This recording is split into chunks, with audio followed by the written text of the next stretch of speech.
As a professor, for me, it has a positive impact as a professor and as a researcher because mas pinapadali niya yung trabaho. Although, yun nga, we have to use it in a way na hindi mo siya aabusuhin. So it has allowed me to streamline lesson planning, improve student engagement through AI-powered simulations, and conduct faster data analysis in terms of research. Also, it also helps us, lalo na sa research, is analysis ng microbiological assessments, shelf life studies namin with our product development.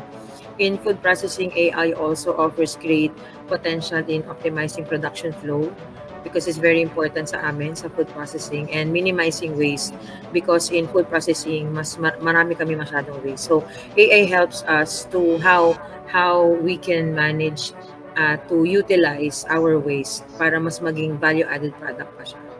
Pagdating sa virtual assistants, it is essential to use virtual intelligence and artificial intelligence because may mga times na nagkakaroon din ng mga complex tasks in which hindi magagawa ng isang tao lang.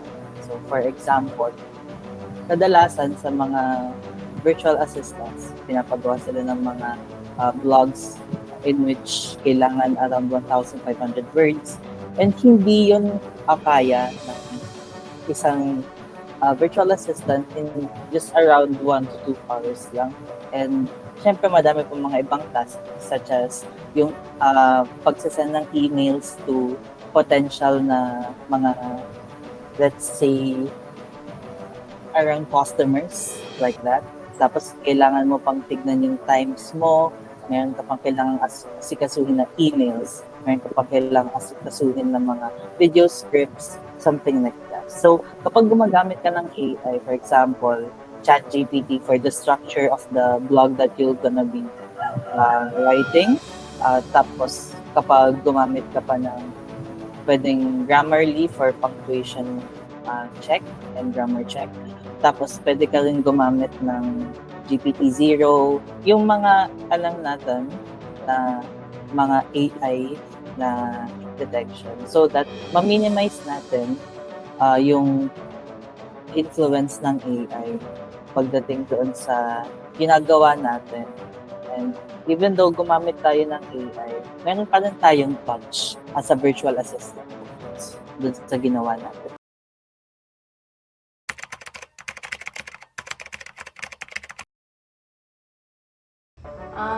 Ngayon, more on sa lesson plan. Since sa lesson plan kasi is maraming nilalagay din yung flow kung paano mo siya ituturo. Siyempre, hindi rin naman lahat is mabilis kong maintindihan or malalaman. Nagiging guide yung AI for me. And yung mga part na hindi ko alam is na itutulong sa akin ng AI. For me, AI is gamit na gamit yung AI ngayon. So AI, for me in education and research in particular, represents a transformative tool that enhances efficiency, precision, and innovation, lalo-lalo na sa aming major, which is the food processing technology under the Industrial Technology College. So in the context of food processing, AI allows for smarter food production, quality control, and food safety monitoring. It also helps us educators develop more interactive and industry-related relevant experiences by integrating AI simulations for food manufacturing, sensory evaluation, and processing techniques, which is being used in our teaching instructions.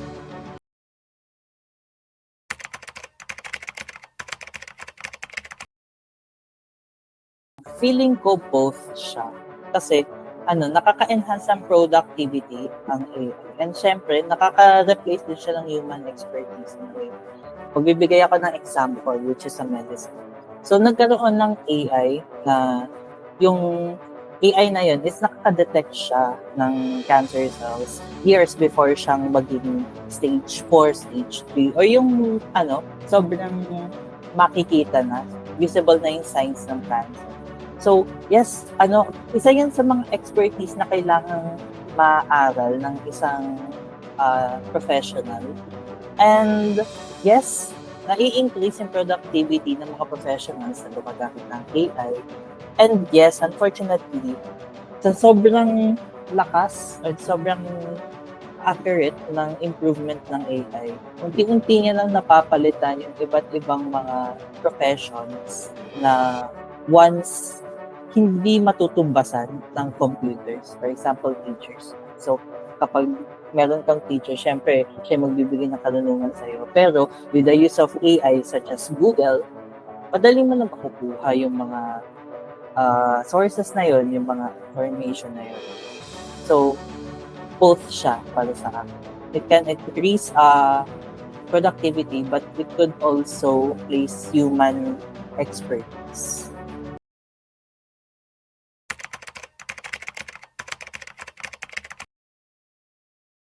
One key challenge in keeping pace with technological advancements. We all know naman sobrang advance na ng mga technology ngayon.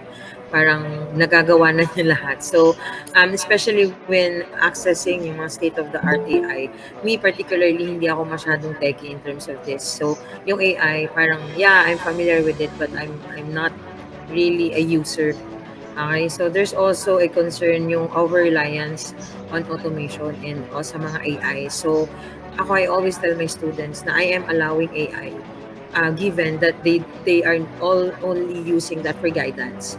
Hindi nila gagamitin or i-copy 100% because nawawala na yung integrity ng trabaho nila or ng mga outputs nila pag nag-rely sila 100% on AI. And basically with our major, hindi naman nila kailangan masyado ng AI because it's more on skill oriented. So more on skills yung dine-develop naman sa kanila. So yung projects nila, but I am handling research subject. So sa research subject namin, I allow AI. But yun nga, I always tell my students to, because nagpapa-plagiarism ako. So nade-detect doon yung AI percentage. So meron akong percentage ng AI. So very strict ako with that. So yung AI, they can use that for guidance but they cannot use that 100% na kokopihin nila. So, merong mga iba't ibang task na binigay sa'yo si employer. Kailangan mong gawin yon side by side. So, for example, pinagawa ka niya ng blog, syempre gagamit ka ng AI. So, gagawa ka ng prompt. Tapos, at the same time, kailangan mo din gumawa ng picture. So, gagamit ka rin ng AI. So, another prompt. And lahat ng mga task na yon gagawin mo in a certain limit. So, mahalaga na meron kang time management din pagdating doon sa pagiging virtual assistant. And sa paggamit mo ng AI, kailangan regulated siya, hindi siya buo. And in convergence to that point na sinabi ko sa last sentence ko, kailangan meron kang integrity, kailangan meron pa ding human touch. Pagdating doon sa human touch din kasi na yun, sa integrity na yun, doon napapasok yung moral natin. Kasi hindi naman maganda kung natapos natin yung gawain natin kung puro AI lang, hindi naman natin. So for example, kapag advanced na ang AI, yes, pwede siyang magkaroon ng intelligence na gagawa siya ng mga homeworks and such. And hindi naman natin gawa yun, pero ipinasa natin, that's unethical and that's immoral. So, pagdating doon sa virtual assistants, yes, gumagamit tayo ng AI and kailangan natin lagyan yun ng human touch so that hindi tayo magkakaroon ng parang tuluyang pagkain ng AI pagdating sa skills natin. Kasi humans pa rin tayo and kailangan natin mag-thrive. As you said nga, doon sa AI-driven job market, and hindi lang naman sa kaalaman mo sa paggamit ng AI, umiikot yung job market na yun, kundi pati sa critical thinking skills mo, sa time management mo, at sa integrity mo, sa paggamit ng AI, at sa paggawa mo ng task. Siyempre, as a student, dapat tayo, responsible pa rin tayo sa paggamit ng AI. Siyempre, hindi din tayo dapat mag-rely. Though, alam naman natin na more on information that is totoo and talagang magagamit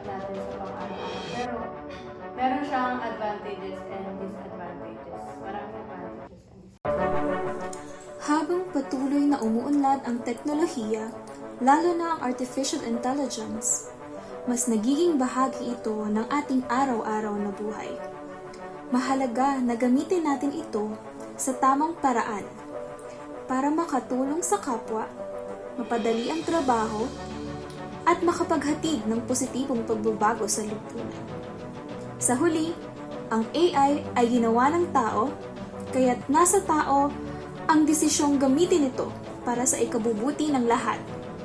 Maraming salamat at sana ay mas lumalim pa ang ating kaalaman at pangunawa sa mundo ng AI.